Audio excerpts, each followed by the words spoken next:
Assalamualaikum warahmatullahi wabarakatuh. Saya Soleh Sofyan. Saya adalah mantan pasien COVID-19 di Wisma Atlet Kemayoran, dan saya akan menceritakan pengalaman saya supaya kita waspada terhadap COVID-19 walaupun tidak harus fobia. Tepat tanggal 3 November swab saya dinyatakan positif setelah saya mengalami sakit di rumah selama 8 hari. Kesimpulannya bahwa tanda-tanda COVID saya itu adalah demam tinggi sampai 40 derajat, kemudian dingin, mual, muntah, kemudian diare. Pada tanggal 5 November saya dirujuk ke rumah sakit COVID-19 di Kemayoran. Semula saya akan ditempatkan di Tower 7 ruang isolasi, tapi karena fisik saya sudah lemah, napas saya mengalami gangguan dan sesak, maka saya kemudian ditempatkan di IMC. Apa itu IMC? Intermedia Care, di mana ruangan itu adalah ruangan untuk pasien yang membutuhkan penanganan dari tim medis secara intensif dan berkesinambungan. Sekali lagi saya katakan, COVID-19 begitu menyakitkan dan membuat kita menderita. Hari pertama, kedua, ketiga, sampai keempat, bahkan sampai kelima seingat saya mengalami batuk yang begitu hebat. Batuk yang kalau saya batuk itu sulit untuk berhenti. Saat batuk dada saya nyesak sekali dan saya harus pelan-pelan mencari napas. Dan batuk bagi saya adalah hal yang fobia, yang menakutkan. Semaksimal mungkin saya harus tahan supaya tidak batuk, karena sekali batuk saya sulit untuk bernapas dan sulit untuk berhenti. Sampai kemudian kemungkinan hari kelima batuk saya reda. Sampai di situ selesai ujiannya? Belum. Saya mengalami diuji dengan mual muntah berhari-hari. Jangankan makan, tanpa makan pun saya bisa muntah. Pagi, siang, sore, bahkan malam hari. Selalu mual dan selalu mual.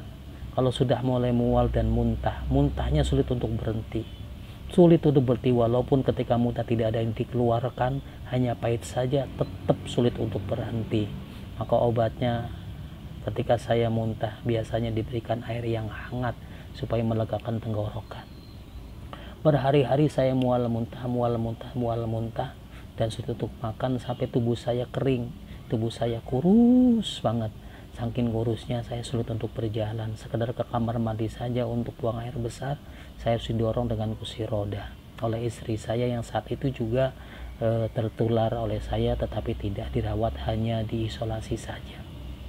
Berhari-hari saya mengalami itu. Kemudian belum selesai juga saya diuji dengan sembelit yang begitu hebat. Tidak bisa buang air besar karena memang mengeras dan ternyata menurut dokter karena itu virusnya sudah menjalar ke pencernaan saya. Belum lagi ujian medis. Ketika disuntik saya mengalami kontraksi perut yang begitu sakit. Kemudian ketika dokter akan mengambil darah saya, ternyata sulit untuk diambil darahnya karena saya sudah kurus. Kemudian mengalami pembekuan di darah saya, kemudian mengganggu paru, kemudian sulit untuk bernapas. Sekali percobaan mengambil darah bisa 3 kali. Kalau percobaan gagal akan diulang malam hari, akan diulang sore hari, sampai 3 kali pengulangan itu terjadi. Bayangkan tusukan itu masuk ke kulit dan dia harus digoyang-goyang mencari darah. Sakitnya kayak apa, saudaraku? Alhamdulillah hari ke-19 saya dipindahkan ke ruangan khusus, ruangan isolasi, dan saya lega karena rasa sakit itu sudah selesai, masa penderitaan itu sudah selesai.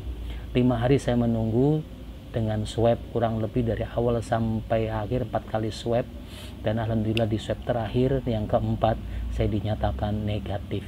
Pulang saya dalam keadaan lemas. Sampai situ selesai? Belum. Ternyata saya di rumah pun masih lemas dan sering drop napas saya. Maka saya siapkan namanya finger oximeter untuk mengukur kadar oksigen saya. Kemudian di rumah selalu harus ada oksigen karena ketika drop saya harus pakai oksigen. Kapan masa selesainya? Menurut dokter bisa sebulan, 2 bulan, 3 bulan, sampai 6 bulan menjadi normal kembali. Tentu paru-paru yang sudah diingati virus tidak akan selalu normal sampai 100%. Ingat saudara, saya sehat. Saya sehat, tidak membawa penyakit apapun. Tetapi ternyata saya mendapatkan serangan yang begitu hebat. Apa kata dokter? Ini adalah serangan COVID yang sebenarnya. Mudah-mudahan teman-teman yang di luar sana, para ustadz, para kiai, para dai, para penggerak agama, atau para pekerja, atau siapapun waspada terhadap COVID-19. Ingat, COVID-19 itu ada. Nyatanya saya sakit. Cukup saya yang sakit, Anda jangan. Terima kasih. Assalamualaikum warahmatullahi wabarakatuh.